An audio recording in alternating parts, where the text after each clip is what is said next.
تو اس سے زیادہ عجیب بات یہ کہ اس ایک گروہ ان احمقوں کو حکماء یعنی حکماء یونان کو حکما کے لقب سے یاد کرتا ہے. اس لیے میں بار بار کہتا ہوں ان کو حکما نہیں کہنا چاہیے. تو اب جو ہمیں جو ہے اس میں حضرت مجدد صاحب کے پیرو ہیں پکے. امام غزالی کے تو ہیں ہی لیکن حضرت امام مجدد کے پیرو ہیں. اب آپ لقب سے یاد کرتا ہے, حکمت کی طرف ان کو منسوخ کرتا ہے. اور ان فلاسفہ حضرت امام غزالی نے بھی محق نظر میں فرمایا کہ ان کو حکیم نہیں کہنا چاہیے.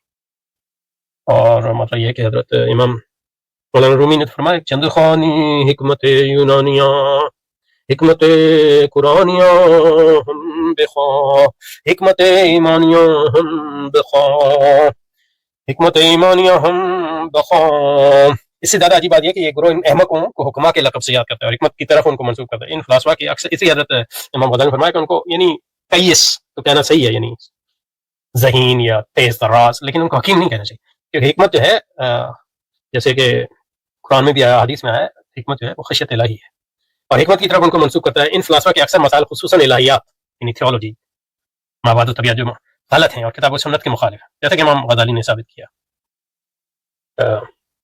اور دوسرے حکما کا ان کو لقب دینا, ان کا سرمایہ جہل مرکب ہے کا ان کو لقب دینا جن کا سرمایہ جہل مرکب ہے, جہل مرکب ہے. یعنی جہل بسیط ہوا ہے جو جانتا ہے کہ وہ نہیں جانتا, جہل مرکب ہے کہ وہ